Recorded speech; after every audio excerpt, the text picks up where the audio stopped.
Souse us, therefore, in the powdering tub of thy mercy, that we may be tripes fit for the heavenly table. Greetings, Meatsmith. This is a Meatsmith Harvest podcast, wherein we endeavor to restore husbandry to prosperity by means of the traditions of our fathers. This Farmstead Meatsmith production is made possible by you. If you like it, please consider supporting our team by going to patreon.com/Meatsmith and donating at a level you'd enjoy giving at. Your gift helps us increase the quality and quantity of all our free media education. Thank you, and happy harvesting. Thank you for joining us, everybody. We have a fun episode planned today.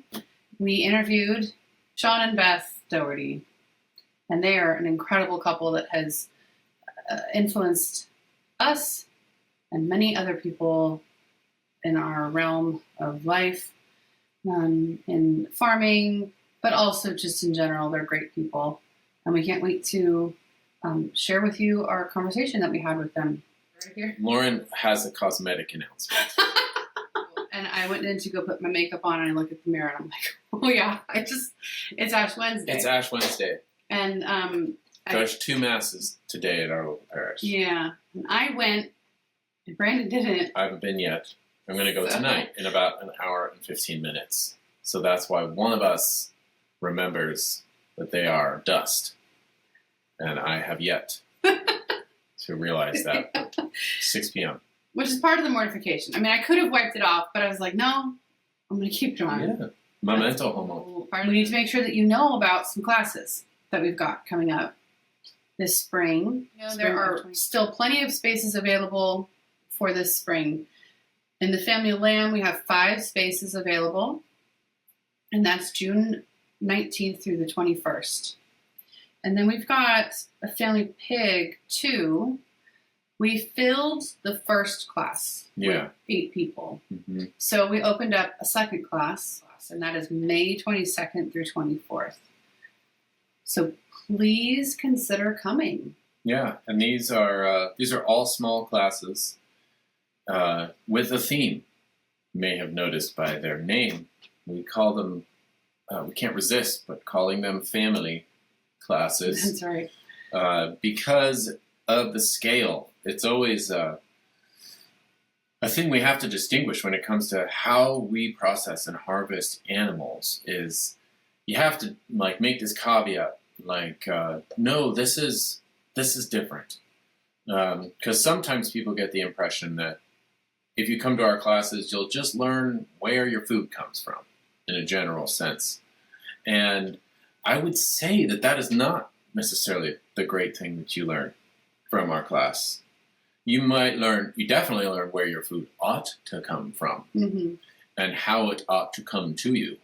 But that is not how it happens.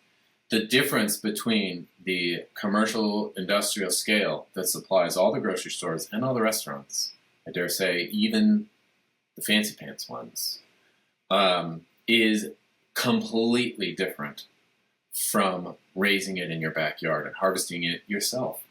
It is so different, in fact, that the yield is they're not even analogous anymore. They're totally different. Mm-hmm. And it's funny because on the commercial scale, the industrial scale, the chefs of goodwill and the places that are trying, all they're trying to do is get back to the wonderful, benevolent yield of the backyard, of the family pig, of the peasant scale. All of our recipes harken back to that domestic art. And so anytime you see prosciutto or salami on a menu, those are all winter survival rations for the family. Mm-hmm. That's what they are. Mm-hmm. And it is impossible to make those things on the commercial scale without altering them out of their very ontology into something else that is not prosciutto and salami. Mm-hmm. But you can do it in your own backyard. And all you need is to see it done and come do it yourself. And that's what we do at our classes, because this is a domestic prowess. This is the art of the family. This is not for chefs in lab coats. I know we don't They can't even do it. Yeah, well, okay. I know we don't want to like dwell in the mud here, but can you give a small amount of detail? I'm not asking you to scandalize people, but like when you say that their ontology has changed. Yeah. And I know this is true. Like the food that I ate when I was a kid, and even the food that my parents ate as a kid, like every generation, it seems to go one step further in the ontological shift of our food. Can you give an example of like something that is like salami or prosciutto or sausage, like where it's actually not even recognizable anymore? Just one example or two examples.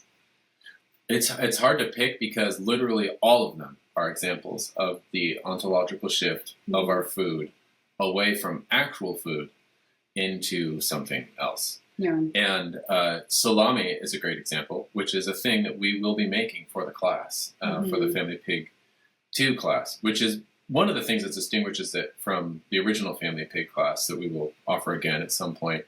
But in that class, we don't have time to make salami. In this class, we're making time. Because in the home kitchen, salami can be easily made, but it is impossible, impossiferous to make it on a commercial, quote-unquote, legal for retail scale, whether restaurant or anything else. And yes, there might be a few enterprising chefies that will do it kind of under the radar. And if someone does take up the work of appeasing the inspector powers and the policy and proving to them that traditionally made salami is indeed not murderous, then it is possible. But in the meantime, you could just make all the salami you can handle in your backyard, and you can do it better than anyone, because that is the proper domain of salami. It is the home kitchen. So modern salami today is designed to not be preserved, and this is something that characterizes all so-called cured meat products in the commercial or retail situation. The first thing you have to prove to your inspector when you're developing your HACCP is that you are curing not for preservation, but merely for flavor.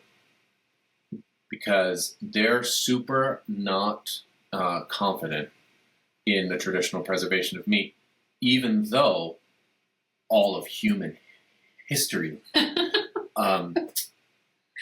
proves that it works.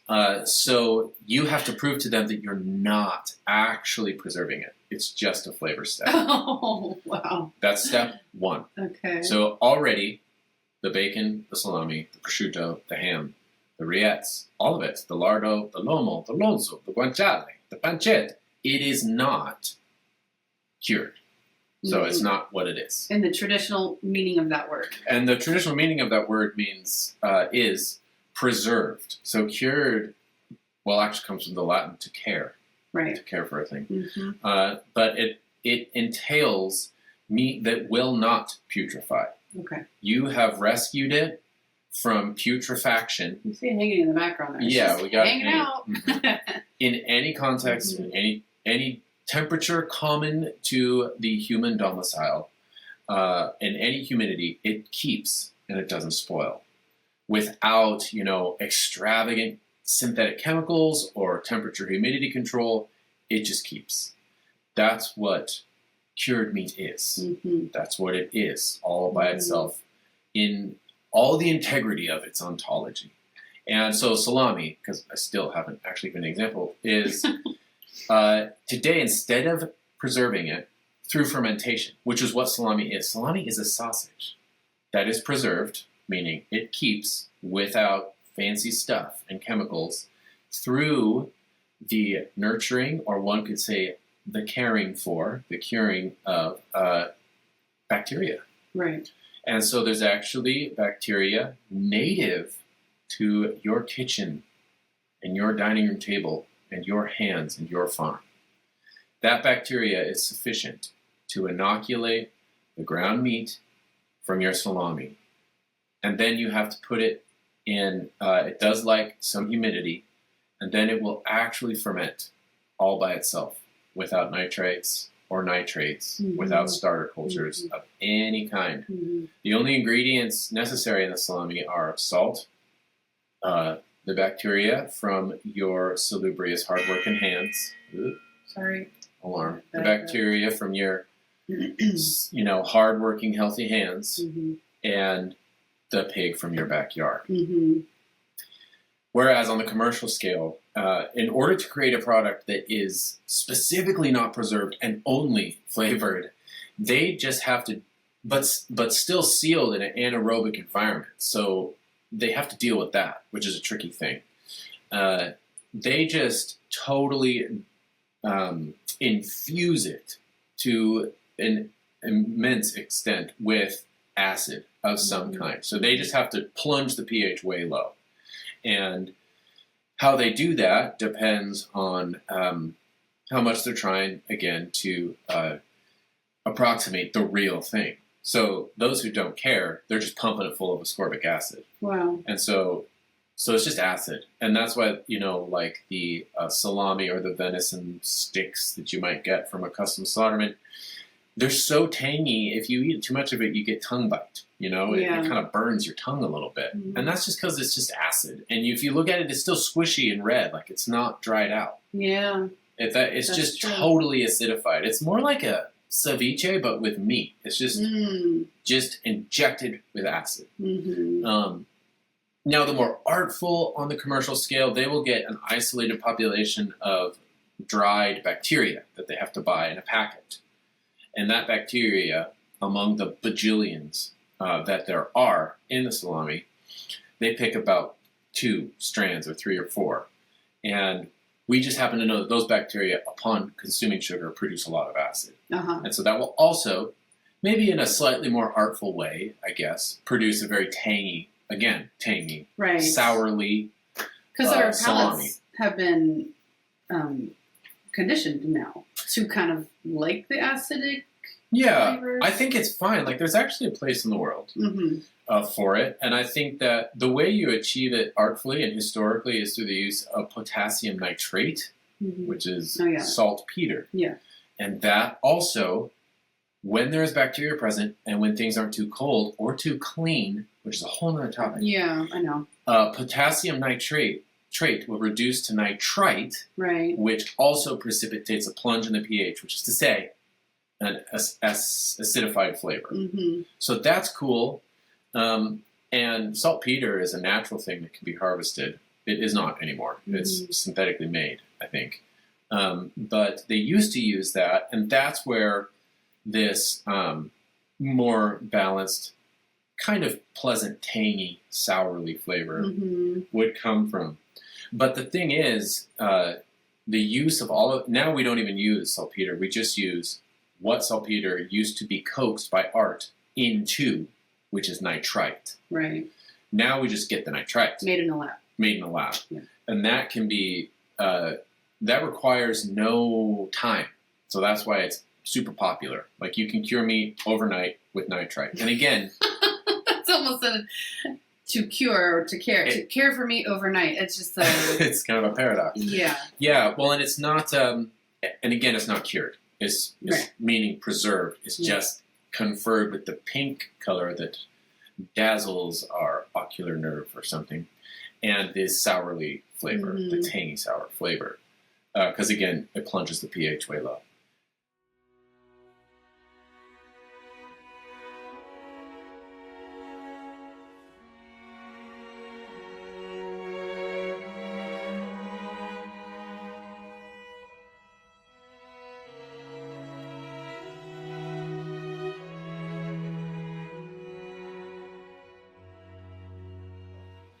When you create salami from your own homestead without all of these synthetics, you are creating a truly unique product, sort of like wine. you're creating a vintage. Mm-hmm. And it's likely that the salami from your 2023 pig will taste different than the salami from your 2024 pig. Mm-hmm. Wow. It will definitely taste different than the salami from your neighbors because it is inoculated by the endemic cavilling beasties of your kitchen, the endemic bacteria of your kitchen and your hands. Mm-hmm. So it's a truly unique product. And in general, the flavor profile is not sourly and tangy. It is nutty and even cheesy. Mm-hmm. There will always be a little bit of tanginess because part of, among the bajillions of bacteria in your natural salami are a few of those lactic acid producing bacteria. So you will get some, but a very balanced, measured. Right. And the only drawback to this kind of salami is that you can eat all of it in one sitting because it's not too tangy. Or your kids will. Yeah, it's not too sourly. Yeah. It's just super delicious. Yeah. And totally unique to your farm, to your terroir. And so that's what we're going to do for the Family Pig 2 class. Mm-hmm. And that all of that applies directly to bacon, lardo, prosciutto. Yeah. All of it. You can do all of this in your backyard. That's why I say emphatically and without reservation that you can cure meat from your own pig that will taste better than any meat you are capable of purchasing. Period. Mm-hmm. Guaranteed. And it's just, you just need the confidence to go do this in accord with the traditions. Yeah. Which is hard for modern people who have been schooled and brainwashed into crippling degrees of fear, especially of meat at room temperatures in ambient situations. Yeah. And so it's just a little bit of a confidence builder to see, no, this is not a volatile Trojan horse of death that wants to just sneak in and kill me. And all of that is possible because of how well the pig was raised and how well it was harvested. Mm-hmm. And that's what we do in the classes. It's really cool. Yeah. Well, thank you for expounding a little bit. Sometimes it's easy to say things. You and I, it's easy to say things because we've said them so many times. But a little detail is helpful, especially for newer listeners. Yeah. I mean, we have recorded years ago a whole episode on how you make salami. Right. Yeah, that's out there. But some people want to see it, and people are always asking, can you put a video out there on how to make salami? Yeah. And it's like, hey, first of all, video production is really expensive. We're doing it. Yeah. Well, I'm doing it. Well, we are, but it is behind a paywall. So, like, membership, that's a whole other thing. We're going to talk about that. But the best thing is to come and actually watch it, ask questions, taste it. Mm-hmm.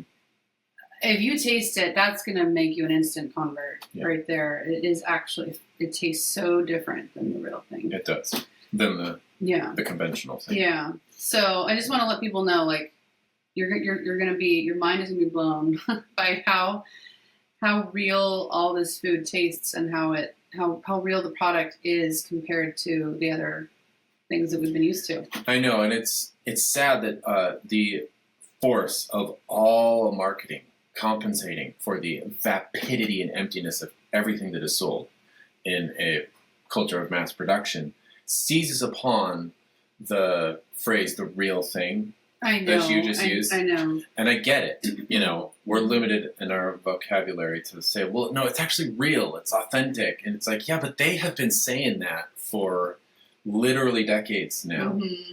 And so that's why I think, but it's no less true for the kind of things that you can produce in your backyard. That's why I think if we're going to be super technical about it, we can say that your salami will be ontologically integral. Yeah. It will be under the influence of the four causes that gave rise to its being on the terrestrial plane. Yeah. It will be itself, actually. Yeah. And the fact that they have to keep saying, you know, this is it, this is the real thing, is exactly the giveaway. Yeah.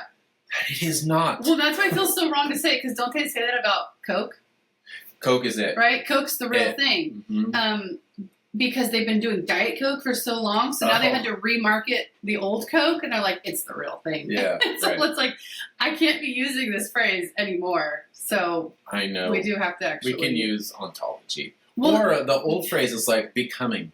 It's becoming. Becoming. In the sense of like, being and becoming. Mm-hmm. So it has all of the accidents that point to its actual substance. It's consistent. So yeah, it is becoming. It is harmonious with its being, basically. That's why too we have to break it down into causes, into accidents, and substance, because a lot of times you'll be eating something from the modern world, and then you learn what it's actually made of, like what the material of it is. Yeah. And you can't believe it. That's why I ask you, like, what is it? Some of these counterfeits, what are they actually? You know, like when you go to the market, you find bacon isn't actually bacon. The bacon. It's not. So they're substituting things. They're misusing words. They're misusing salts. They're just, it's not made up of the thing that it's purporting to be. I know. And then almost comically, they alter the genetic code of food. Right. It's like they've taken it to such an extreme that we have corn that is not corn. That's alfalfa that is not alfalfa. Right. It is disassociated from its form, from its genetic code. So I don't know what it is. Yeah. But it's not what it is. Yeah, I know. That's for sure. I know. So all that to say, come to a class, learn firsthand what these things are. Yeah, because they are becoming goods, which is the essential, which is what pleasure is. It is the experience of a good by a well-disposed appetite or desire that is becoming to our nature. So, like glyphosate, for example, you're not supposed to eat that. It's not becoming to your nature on account of it being a carcinogenic, sterilizing poison. So not supposed to be consumed by humans, and yet we eat it all the time. That is an unbecoming good, even if it tastes, pathologically sweet in the form of corn syrup or whatever. That is not a becoming good. Yeah. It is an unbecoming good. So the thing we experience in it, I think, is not actually delight. Rightly understood. It's something like pathological flavor stimulation.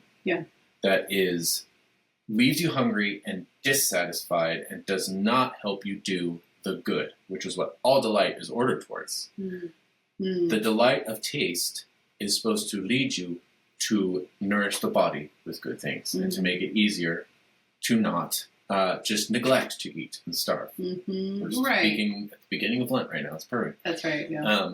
But that's what the delight of taste is ordered towards. It is it is the divine to draw cue you to keep eating. Yeah, go ahead and nourish your body sufficiently. That's what taste is supposed to do. Which is to say, when you try actual prosciutto, ontologically integral prosciutto and bacon and salami, it is a different experience than you've ever had when it comes to the delight of the table. Totally other. You will not be able to go back. That's true. Yeah, you're going to be like, what is this without garbage? Lying to yourself, or maybe a life situation hits and you can't, but you miss it. You know otherwise. All 3 classes are full of delicious meals that you will feel like you've tasted this kind of meat for the first time. You'll taste, I've never had lamb before, actually. Actually, lamb is like, of all 3 animals, would you say maybe better in the world if you're going to buy lamb? I haven't bought lamb for like 15 years or ever, so I don't know. But if you grain feed a lamb, which is the common way, that is so contrary to their metabolism and to their nature that it really alters them. Okay. I don't see how it could not. Okay. Yep. You're right. So I don't think it will be the same. See, we don't know that. I don't know. I don't even know that. I'm the Meatsmith's wife, and I still don't know. I mean, I don't carry this information in my head like you do. So people need to hear that. We don't it's buy like, what? Yeah. Grain fed? Like, this is a ruminant. Of course you don't grain feed a ruminant, but it's done. And it fattens them, and but fast growth. It's fast growth. And right. it depending, like, it's interesting. A grain-fed milk cow will actually have more kind of cowy milk than a strictly grass-fed or maybe alfalfa supplemented milk cow. And on sheep, I find that it makes, on ruminants that we eat for meat, when you feed them grain, it makes their fat more on the oily side of things. Right. So their meat dries out quicker upon being cooked, and it gets bitter because it is a more unsaturated oil, more susceptible to rancidity and the effect of oxygen on oil. It just kind of makes it rancid. Not rotted, rancid. No, yeah, it's right. Different. Which is oxidized and just a little bitter, which to the tongue comes across as being like, "Ugh, this is lammy." Yeah. Ugh, this is too. Or like cows, when they do it to cows, they just make them taste like bland pork. When you feed a cow like a pig, that's right. Giving it a bunch of grain, it kind of turns into a pig. A bad pig. Yeah. A white meat pig. And it's weird. Well, it's still red meat, but... Anyway, the grass, when they're eating something that, again, is becoming to their nature, then they taste like they should. And we can recognize that because our palate is ordered to that flavor, to recognize it as nutritive. Yeah. That's why it is more delightful. So listen to Sean and Beth Dougherty. Let them inspire you as much as they have inspired us to get a cow, which we have. We're a month in now, and things are going really well. We'll let the interview tell you all about that. So thanks for listening to all of our things we're trying to sell so we can keep Brandon teaching. And enjoy the interview. Enjoy the interview. Thank you. It's a good one. The poor's head in hand bear I, bedecked with bays and rosemary. How many people do you know who are building their home culture around seasonal harvest and feasting? Or that are hunting as you are for self-sufficiency and back-to-the-land values? Or that share your artist's passion for human-scale meatcraft? At FarmsteadMeatsmith.com, we've created a community of hundreds of omnivores from around the world with these shared goals, and 2 major places for them to learn from and inspire one another. First, we have our semi-annual hands-on educational event, The Family Pig, here at our Heartland homestead in Oklahoma. Come meet Brandon, get your elbows greasy, and over the course of 3 days, kill, cut, cure, and cook 2 pigs completely. You'll rub those greasy elbows with other meatsmiths from around the country, sharing meals and conversations to inspire you for years to come. Secondly, for more remote learning, over at FarmsteadMeatsmith.com, we host a purely digital membership program with an archive of film and textual resources 5 years deep now. And both our on-site classes and online program include access to our most unique and rewarding private community Facebook page, Meatsmith Table, which is the only international network by and for homesteaders harvesting animals on a domestic scale using traditional and regional methods. We've been told that our classes are life-changing and the membership program unparalleled in quality and quantity. To get a taste of our education, search FarmsteadMeatsmith.com and our YouTube channel for our free films, conversations, and downloads. Explore how we and other meatsmiths across the globe may best come alongside you and support you in building your home around the harvest. Please head to FarmsteadMeatsmith.com today.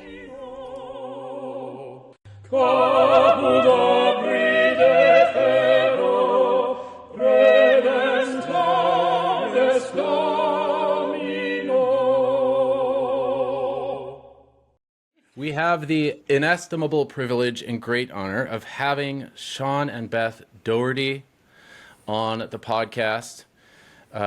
They have put out so much wisdom and information out there for the thriving of humans on the human scale, to live the good life, which is a productive life on an abundant homestead with a God-fearing family. And they are particularly expert in the ways of converting solar energy through bovine technology into farm fecundity and human thriving. There's a T-shirt in that somewhere. So put it better ourselves. So I've been following them for a while, on and off, but they've kind of been out of reach. So I thought, at least their ways that they teach in growing food, because we lived in the Pacific Northwest for some indefinite number of years, and we lived in a coniferous forest, the likes of which had 3 blades of grass on our two acres. Or about 3. And so I always thought that I couldn't do the thing that seemed to be the basis, the premise for this small homestead thriving, which was the amiable dairy cow. Mm-hmm. Yes. So I wanted to bring them on and welcome them and just glean more wisdom for everybody. Mm. So thank you for coming on, Sean and Beth. We're so glad to be here. I wanted to ask you just really quickly.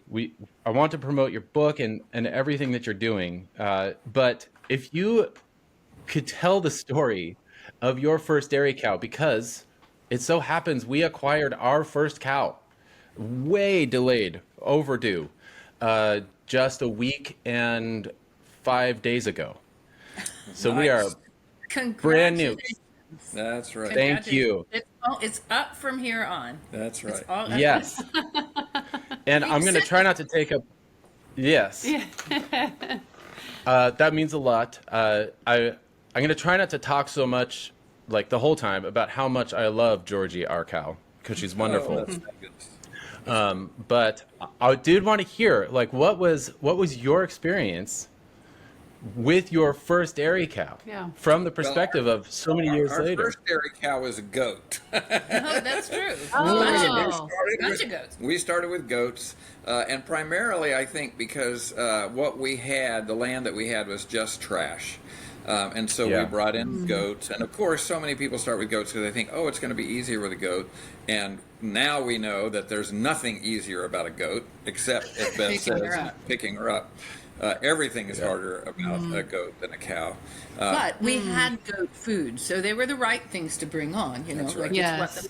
That may have been our experience, We didn't really like the milk. There was not enough milk.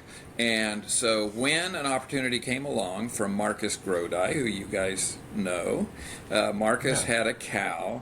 And Marcus is a Protestant convert to the church, and did, what's his show? The Coming Home Network. A Journey Home. Journey Home, that's that was right. his show, Where he talks to Protestants who have come into the church.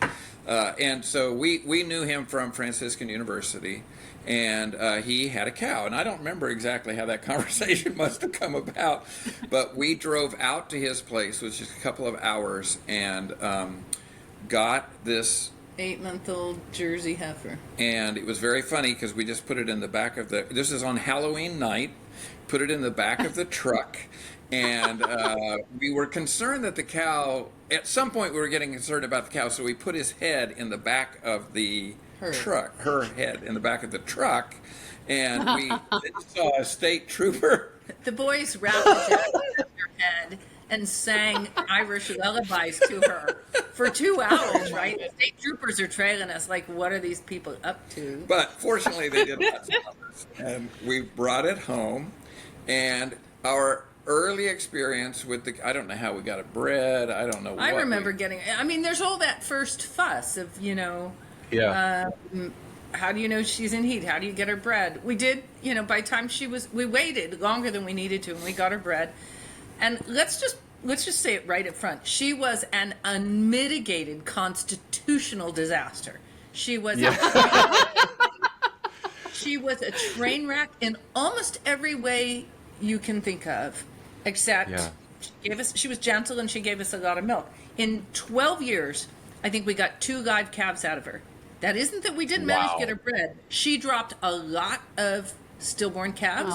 Her first calf died, and so we're panicking. What are we going to do? How are we going to deal with the milk and everything like that? So a priest of ours, his father had just died, so we all went to the funeral, and right after the funeral, we went to an auction. In our Sunday clothes. We went to an auction to go pick up a calf that we were going to put onto this, and we don't know anything about it. We end up with this really lousy calf at the end, and the guy, they're just looking at us and thinking, what we are were these aliens people? from outer space, right? We had a bunch of little kids, and the guy turns to somebody else and says, that calf's going to be dead before they get it home. And he was almost right. It did die the next day.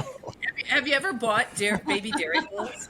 If you buy them in an auction house, it's like, if you want to buy it to feed your Alsatians or something, go ahead. But these are non-viable calves. So that was sort of a salutary beginning as far as giving us an idea of what was ahead of us. And I had milked at the Lord's Ranch in Vado, New Mexico, so I knew something about milking. But as we settled down when we settled down to milk her, I was ready to throw in the towel. Yeah, but the learning curve was her, not you. Yeah, she did not want to be milked. There was, this and that, and I kept saying, why are we doing this? Walmart has plenty of milk. We can just go to Walmart. And yes, but all the time that he's saying this, he's got his right shoulder dug into her side and his hands under her. He's working away. She was just nervous, and I don't know. It was as though the Lord said, you're just kind of like the difference between people who put a toe in the pool and people who jump in. It's like these people just need to be shoved in, like straight into the cold water. They'll figure it out. Because she gave us 10 years of, the problem is, if you're starting out, is when there's a problem, you think, is it or me? That's right. Whose fault is it? And so you hold your ignorance responsible for everything when 75% of what happens at least just happens. It's not you. But we also went about it totally in the wrong way. We were giving her tons of grain. We didn't have much grass. We'd get into the middle of July and say, how come there's no grass out here? And it was because we were not rotationally grazing. We were just turning her loose. Yes. She was a disaster, but we were a disaster as well. It was a terrific way to learn. Kind of like if you and your partner are determined to learn how to dance, like the first hour on the floor is going to be bumping into each other, stepping on each other's toes, and you're not going to begin to get like rhythm and grace going for a while, but it comes. Right. And in the end, Isabel, after 5 or 6 years, which at this, with my experience now, I'd say that's a little late, but after several years of grain feeding her, we slacked off her grain. We got her off grain. She became a grass-fed cow. Wow. And she took care of us for 12 years. Now, we were adding cows at the same time. But here's another thing about Isabel. She was a full Jersey, and she produced more milk than any cow we've ever had, so 6 to 8 gallons when she freshened. And consequently, she was prone to calcium deficiency. So we would get these, and she had just quirky things. So we went through, I think, 5 down cow episodes where she was down, we couldn't get her up. These are situations where we are tending her day and night for as much as a week until she gets her silly self up again. Wow. And I never do that now. No. We'd never do that. And if somebody asked us, what do you do in this situation? We'd say, get a new cow. Yeah, but at the time we didn't know, so we got through it and we learned a lot. I mean, with everything that we've done it badly so that we can now pass on that wisdom to other people about, we've gotten better at it. That's so right, it's not just bad. But we'll roll up our sleeves and show you all the scars because there are lots of them. That's right. Uh-huh. That's the seedbed of wisdom. Would you say that it was, what kept you going? Was it just that you didn't know that it could be better? That it was so terrible and this is just the way it is? I think that there's great advantages. I mean, when you've got that milk coming in and that milk is unlike anything you've ever tasted before, I mean, it's so good that you think, we can't go back. And then we went through a stage where we thought, okay, we need a vacation. We're going to dry her off. And that was the last time we ever did that. We've never not had a lactating cow since. Yes, I mean, so we had to get a second cow so right. that we would always have milk coming in, because we cannot now, as a family, we can't live without. I would say even more than the pleasure in her products for human use, though, so swiftly we came to have the entire farm depending upon this constant conversion of sunlight into proteins, fats, and sugars. You know. You have a cow that cannot do any other way. This is it. So we have this cow, and then we have 2 or 3 little bottle calves, picked up not at the auction, but direct from the dairy. And you realize very quickly, like a 12-hour cessation or 24-hour cessation of this flow is catastrophe for our farm. Like, sure, we could go buy calf milk replacer or something and buy milk at the store, but well, I think you're already probably experiencing this. It's it's on a spiritual level almost. As converts, and I'm a convert myself more or less, so I get this. It'd be like somebody saying, pardon me for, I don't mean to be sacrilegious, but it's a little bit like somebody suggesting that maybe you'd like to go back to not having Holy Eucharist. Like, no, that's not on the table. We're going to figure out some way to make this work. And, when we describe it in retrospect, we are sort of widening our eyes and gasping over all the things we were putting up with.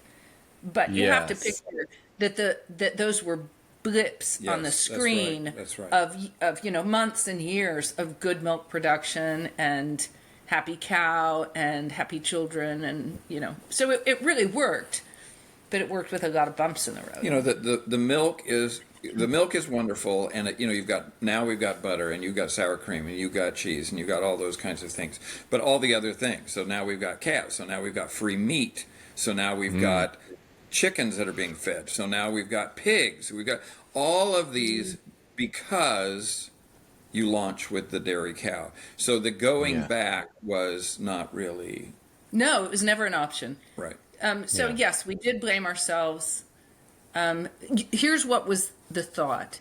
The thought was, we're always breaking the conventional rules, but we're convinced that the conventional rules need to be broken.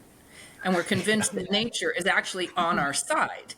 So if it hurts right now, we're going to keep doing it because we have more faith in nature than in convention. It's exactly the same argument that supports beginning homeschoolers, beginning home birthers. We were at a conference with Justin Rhodes, and somebody was talking about the dairy cow, and so we were getting ready. We were on a panel, big panel, and we were getting ready to answer the question about dairy cow because that's kind of our thing. And a speaker stepped in and said, "Oh, the dairy cow! If you really want to become a slave and all this and it's really terrible." And before we could say something to that, Justin said, "Oh, no. You don't understand. They're Catholic." He said it's different for them because they're Catholic. And but, ultimately what he was saying was that you, as a Catholic, you're not doing this. You're doing it because it's the right thing to do. Actually, do you remember what he said? He looked down at us and said, "Y'all are Catholic, aren't you?" And then he said, "Y'all are daily mass Catholic, I'll bet." Then he said, "I've been talking to Brandon Sheard, and he's converted." I remember that was actually one of the times when you first sort of came across my. God bless Justin Rhodes. I'm trying. He actually went to mass with us up here. It was his first Catholic mass, and it was very interesting. I think we heard about that. That's great. His crew came to our place was like right before he was going to go to your place or something. There was some crossover. I can't remember. There was some crossover there. Yeah, I do pray for him quite regularly. It's so interesting that. I would have liked him to made it to your mass maybe before ours, but maybe ours was a good intro. Yeah, right. The Franciscans up the road are our beloved sisters. But it's a little bit, it's not a charismatic mass, but it's way, sort of on the guitar mass end of things. It was beautiful. It was the mass, so I'm not quarreling. It was the mass, yes. But to his point, that's so great that he, as a Protestant, a good, faithful Protestant, he saw that Catholics do something with conviction, whether it's hurts or not. That's right. We'll do it anyway. And that was what he meant. It wasn't about what we liked. And in fact, that we kind of wade into suffering in a it's what it should be. If you're suffering, you know you're heading in the right direction in a certain sense, I think. If we're kicking against that goad, maybe not quite so much, but I know what you mean. Yeah. Yes, that's so. That just reminds me of 1,000 things because as converts, because we're converts, both from Protestantism to the Catholic faith, and I've always said that our conversion was a continuation of our desire to just live naturally. Not even knowing what that meant really, like super vague. We're just disassociated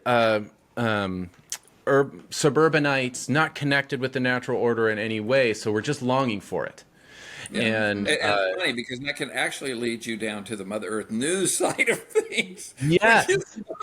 But it also can lead you to the church, It was that balanced approach.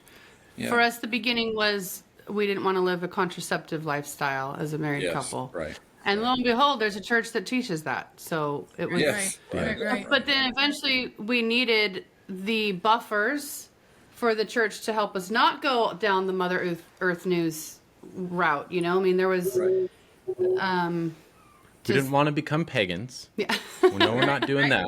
Because some moderns do go that way. They try to reprise some paganism because it appears natural to them. Or breaks the conventional rules, what's popular right now. Yeah, and I feel like that is the divine way. It's always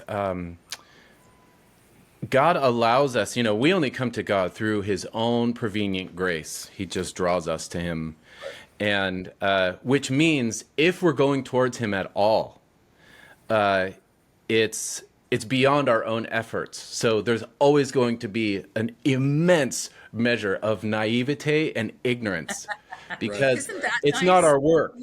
Yes, it's God drawing us. And then he will always take us to have meant more than we knew at the beginning. And I feel that way with our conversion, with our marriage even, especially which is a sacrament, a means of grace. And that he allows us to come together for, why are we coming together? Oh, I like you. You're nice.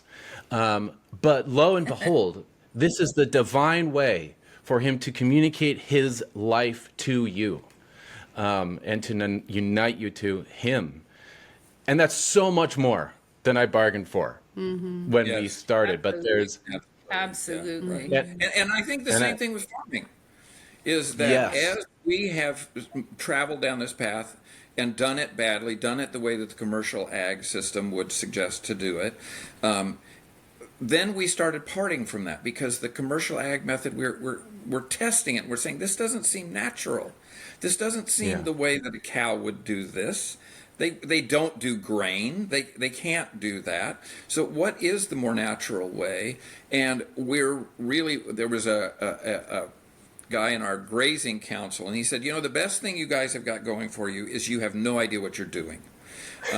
And we weren't afraid. We did not have all the tech background, all the ag school background that would have told us, oh, you can't do it that way. And we really trusted nature. We trusted that there is another, that the natural way, pursuing the natural way is probably going to be a better way. And the inclination, the attraction to the beautiful for a human being has the appeal also to our rational sense. So as we're drawn without words toward the thing that is beautiful, our spirit is looking, our mind is looking for the words that make it make sense. And our daughter-in-law, Ashley, who was sort of our de facto apprentice for a few years before she was our daughter-in-law, came from a commercial dairy background. And her first encounter with us was a very polite, reserved version of "these people are crazy." And that started to shift day one. She said later that what caught her attention from the first day, and she wasn't our apprentice then, she was just a person visiting, was, we were chatting while I was milking, and she asked what we do for mastitis. And I said, well, it doesn't happen very often, but you just keep milking. It'll go away. It's this mild thing that flares up once or twice, maybe in a season, or maybe not at all. And she didn't say so at the time, but what went off in her head was the realization that she'd gone through Virginia Tech Ag School and years doing commercial ag, being told that mastitis is just a state, it's just cow's natural state, right? As though the ill health of the American citizen was the natural state of humanity instead of health. And she was suddenly realizing, wait a minute, are you telling me this animal's natural state is a state of health? And that's the rational mind following the attraction to beauty. We see the beautiful, but as we go toward it, and this is what preserves us corporately from, in our attraction to nature, it preserves us from going down the we've been using the term Mother Earth News route, but sort of the pagan route, because it doesn't make a good appeal to the rational mind, and the church does.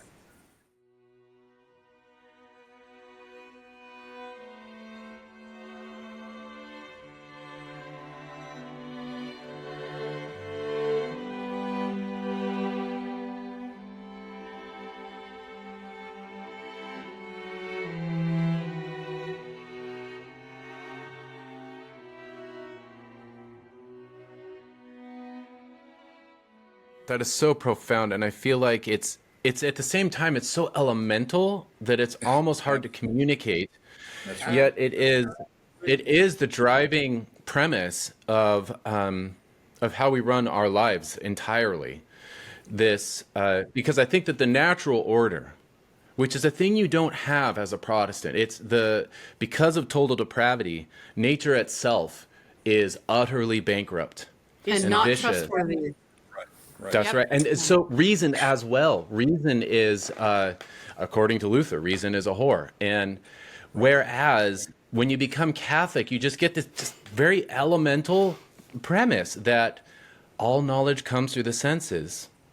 And which means it's what happens in your mind, the thoughts that come into your mind through your senses have a link to reality outside of it, and that's just called truth. Mm-hmm. And it's very simple, and you are equipped, because God is benevolent and created us in his image, to see things and smell things and hear things and taste things as they are in reality. It's really just so elemental. Love us, and he has created a world that that if we follow his pattern, it will work, and we draw closer to him, right? On a spiritual level. That if it reminds me of anything, reminds me of Therese saying at the age of 13 or whatever, if great theologians had questioned me at that time, they would have wondered how this uneducated child knew these things. And I'm not very good at abstract thought or learning through words describing an abstraction, and I suspect that lots of people aren't. Like take some training usually, but you can, as you work with nature and respect her laws, truths just drop into your lap, And as you say, because we experience them through our senses, nobody can kid us that they're not true. You know, it's like a punch in the nose. Anybody who wants to tell you that the physical world is really just, you know, a figment of your imagination is going to have to contend with that punch in the nose. Yes. Yeah. And then the Psalms come alive in a way that they never did before, you know, and you know, and the whole Bible, and a land flowing with milk and honey. And I think, that's success. That's success. And we have walked away from that as a modern culture. At this point, I think we both really believe, no, I'm sure we do both, but really believe that humankind has taken a wrong turning. And that our relationship with God as a species and as individuals, our relationship with God had been shot in at least one foot by our separation from our actual dependence on and responsibility for creation, and our substitution, therefore, of technology. You know, like I don't really even have to take a step. I can just hop onto something with wheels, rev up that internal combustion engine, and off I go. And I think those things are serious obstacles. Not even obstacles. They are crippling to our ability to communicate. No, to hear God when He's trying to communicate communicate with us. That's right. Yeah, that's how I think about a lot of it. Is that it takes, you know, with grace. Well, without grace, we can't do anything. But it takes God's grace, which is totally supernatural, not something that we can fabricate or conjure by our own effort at all. Totally supernatural and given through the sacraments. And we can, through that grace, with extraordinary effort, maybe, you know, not be completely, you know, blinded, dumbed down, and from the natural order. You know, you can inhabit this suburban technological wasteland in an ordered way, but only by grace. Like, it takes supernatural means. Whereas I think that there was, like you say, I think society, just by its own limitation, the beauty of limitation that comes from not having these pathological, technological comfort at our fingertips, there was more natural beauty around, which I think is meant, according to Paul in the Epistle to the Romans, you know, to lead us to repentance. The goodness of God is meant to lead us to repentance. And I think that we just buffer ourselves from that reality. The more technology we throw in there. And then back to the farm. I mean, you can't not go out and milk the cow when it's negative 13 degrees in the morning. I did it. And we discovered that this week. You can't not do that. You have to go do that. So, I mean, that's part of what, and I think that those experiences are things that unfortunately we balk. Well, of course we would balk at that, but the fact that we have to go do that, I think, is really good for us. Yes, I agree. Yeah, and I feel like it's good to make this distinction too, that these are just natural goods, but they're also natural goods, which is great. Well, and they lay the foundation too for supernatural understandings and realities. That's right. Like you were saying, we can trust this God-given system. We can actually believe that it's going to feed us, that it will work, and that takes a childlike faith to just surrender and love the creation that God set up. Well, that's the same movement of our intellect that has to happen when it comes to just loving God and trusting the system He's set up, suffering and all, but to trust it. That's the definite. That's humility. without which none of us can go anywhere. There's this great quote by, I think it's Dietrich von Hildebrand, whom I have not read, but I stole the quote from someone who has. And the quote was so good. It's something like, reverence is the elemental gesture in response to being itself. Oh, and yeah, you could just really think about it for a long time, but it's almost because religion, whereby we owe God right worship, is a natural debt. That's a natural virtue. That's just on the basis of nature. We all owe God worship because we're all his creatures, and we all exist each successive moment because he holds us in being through love. And so we owe him this worship. That's a natural virtue. And so that to think of reverence for God, humility, your place in his natural order, that's not just a transcendent, abstract, religious idea imposed on a society. That's like the elemental premise of how the whole thing works and holds together. That's right. That is like that. You strip away our pretensions and our self-protections, and that's where it leaves us, right there. Yeah. And it goes right into every, realm of life. I remember when we were first having children, just acknowledging the bizarre situation we're in, where in pregnancy is treated kind of like they treat illnesses, just like you were saying. And it's like, wait, there's nothing wrong with her. This is just like there was nothing wrong with the cow. Its natural state was wholeness and health. Right. Pregnancy is not an illness, so you don't treat it with, the machine that goes ping like a Monty Python talks about.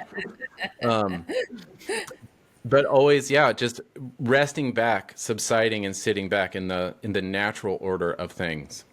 That was kind of our window into this. Beth originally thought, there is no way I'm going to home birth. Oh, as a high school student, the little bit I heard about childbirth was horrific, right? And I'm like, knock me out, give me every drug you've got, wake me up in a week. I don't want any part of this experience. Some very close friends of ours came from right after a birth. They had had a home birth and were explaining. They just described a midwife-assisted birth, and it was flipping a switch. No, that's not nearly a good enough metaphor. It was the doors and windows flying open, and suddenly I realized, wait a minute, this is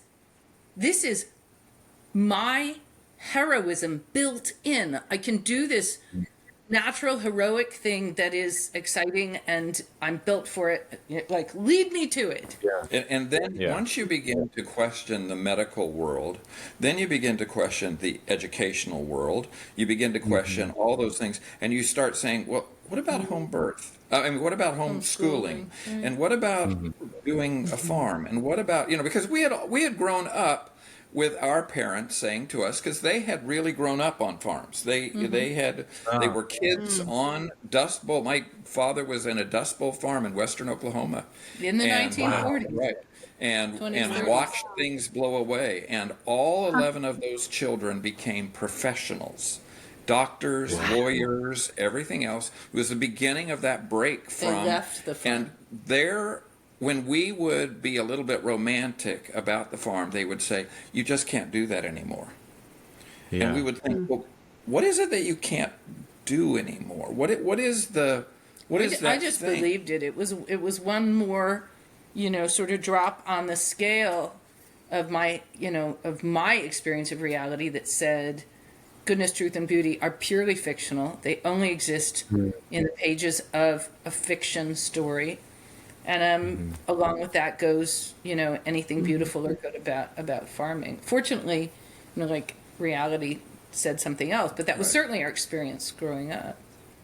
And where that leads me in my mind, and I don't know how old your oldest is or how old you are. How old is your oldest child? 15. Almost 16. We're 41. Okay. Yeah. So you will be hitting this point where you begin to ask yourself, Lord, what's next in the playbook? so not asking ourselves, we ask God, we can respond as young people, children, like young adults with young children.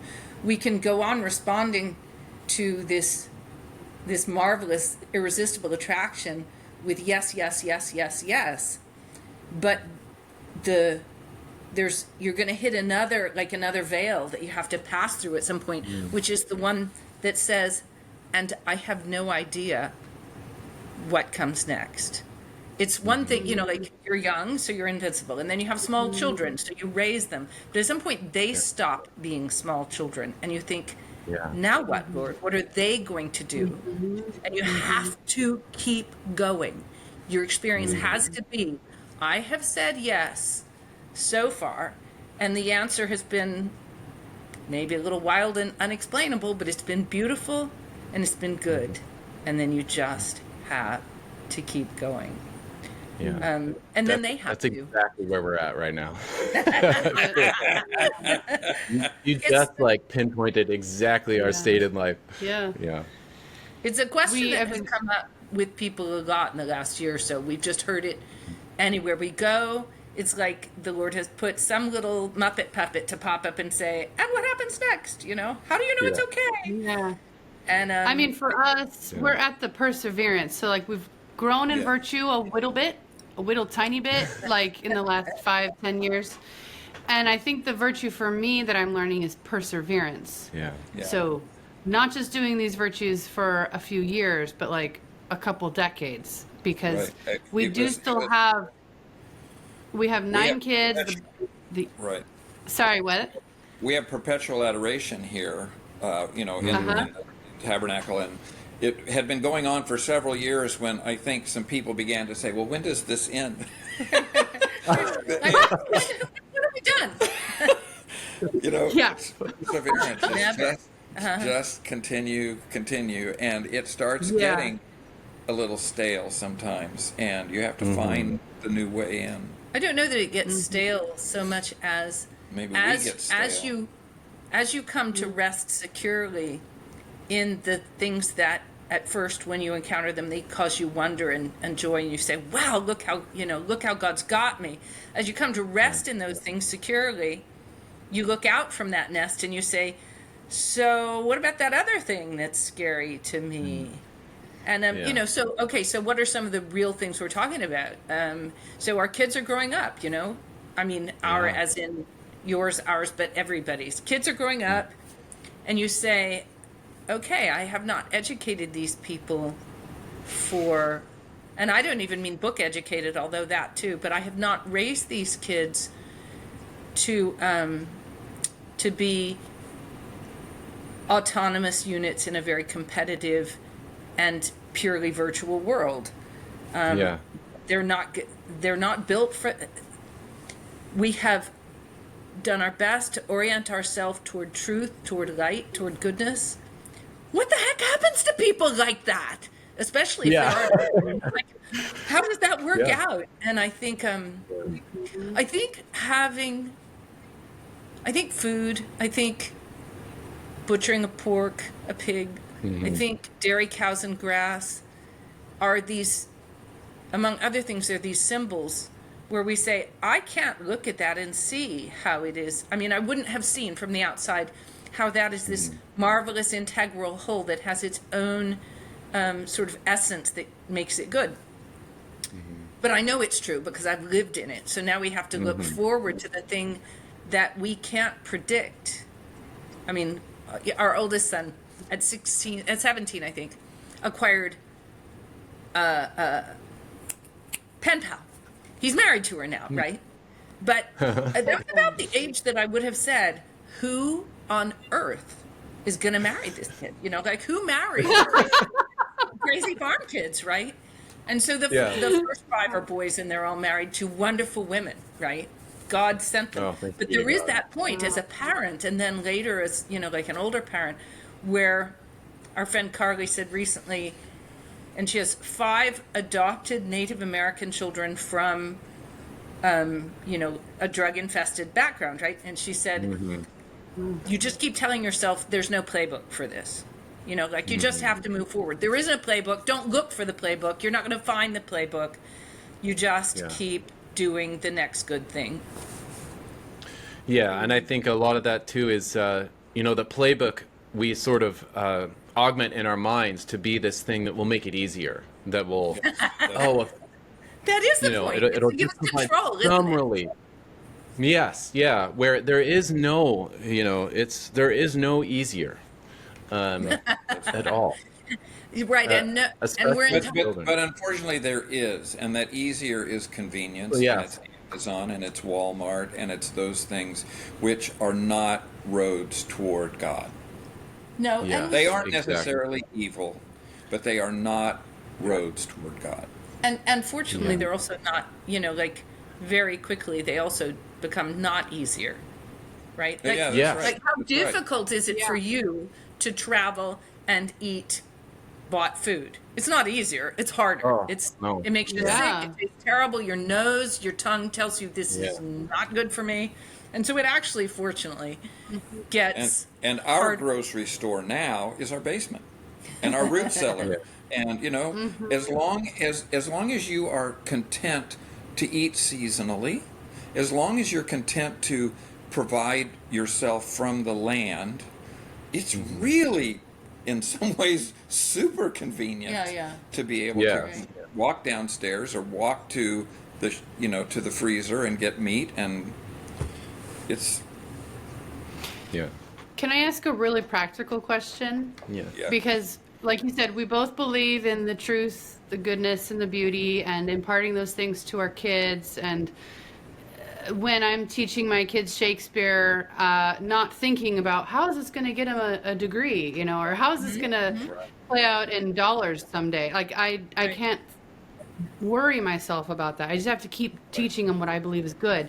And yet there are still practical things on the ground that have to manifest themselves so that I can have that freedom to teach my kids in my living room in a comfortable way, and while he is working. And practical things like, I guess I'm wondering from the outset, even just economics or family situations, were there priorities that you made to the where you had to say no to other things, like we're not going to go on vacations, or we're not going to do this, or we have to do this, you know, like 3 or 4 things that for your family, like we're not going to have these bills, but we are going to have these bills, or you know, I mean, there were a lot of things. Not that like there's a playbook, but just a few. And one of the things that I think.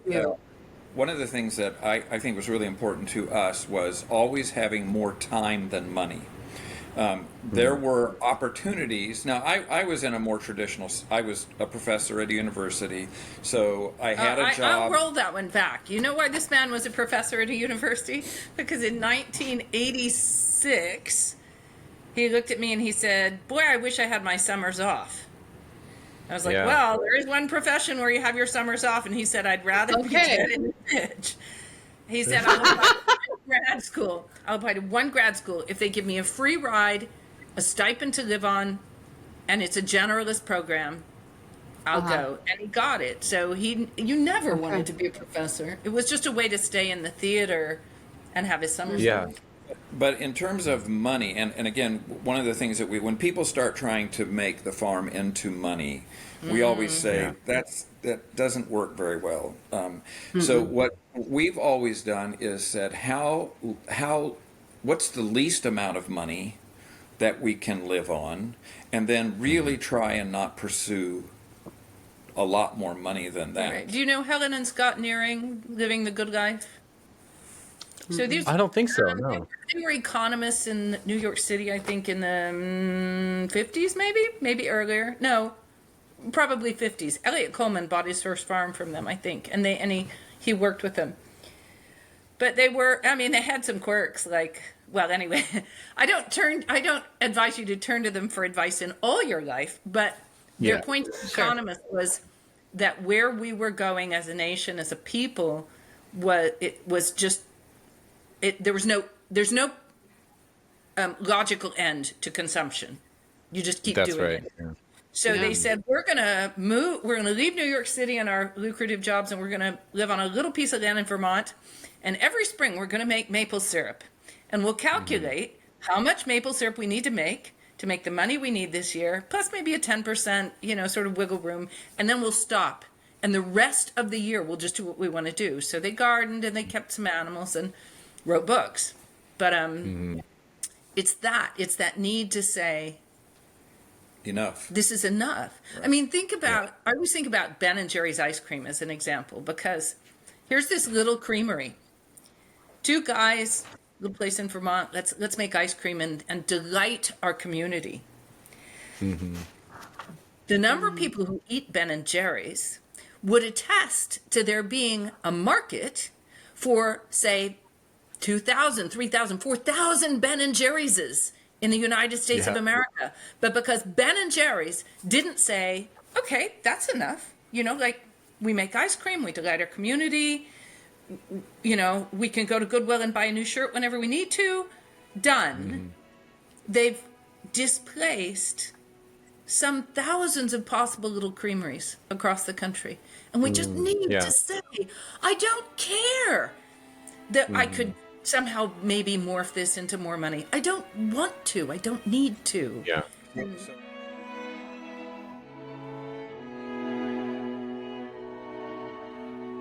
This conversation will be continued in a forthcoming Part 2 episode. Thanks for listening, and peace be with you.